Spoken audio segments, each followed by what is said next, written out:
within Makerpad, we have Slack, and that is where a lot of our community questions are generated.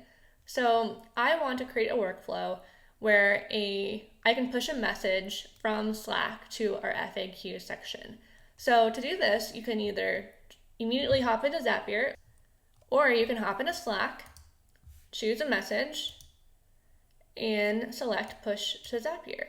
And it will say there's no Zap. So hit create a Zap, which will automatically take you to a screen to set up a trigger between Slack, and then we'll be pushing to Google Sheets. So when a new push message in Slack appears, we are going to link this to our Slack account, hit continue, testing continue.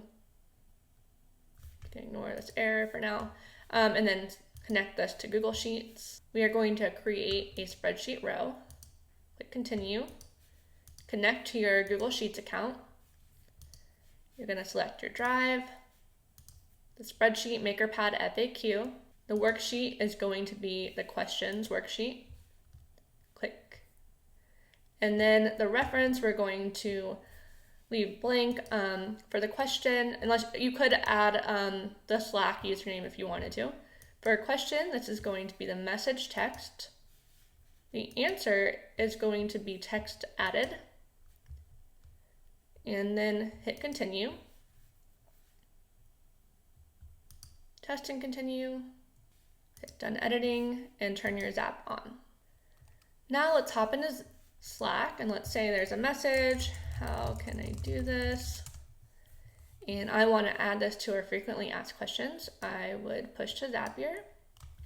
My Zap to trigger would be, oh, I didn't name it, so let's name it real quick. Let's name it FAQ. Let's go back here. Try that again.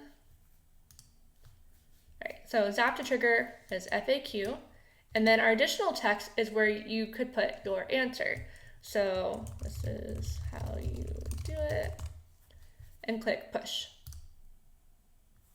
So now when you hop into your Google Sheet, go to the questions tab, you can see the two tests that went through, from first the Zapier and then the Slack message I just pushed. And then from here, you could add categories and tools. And so now when you head to your card website or whatever website you're working with right now, hit refresh, go to the end, and you'll see the two test rows here. So this has been a tutorial on how you can create a simple workflow to create a frequently asked questions resource for your website. If you have any questions, don't hesitate to reach out in the Makerpad community. Thanks for watching.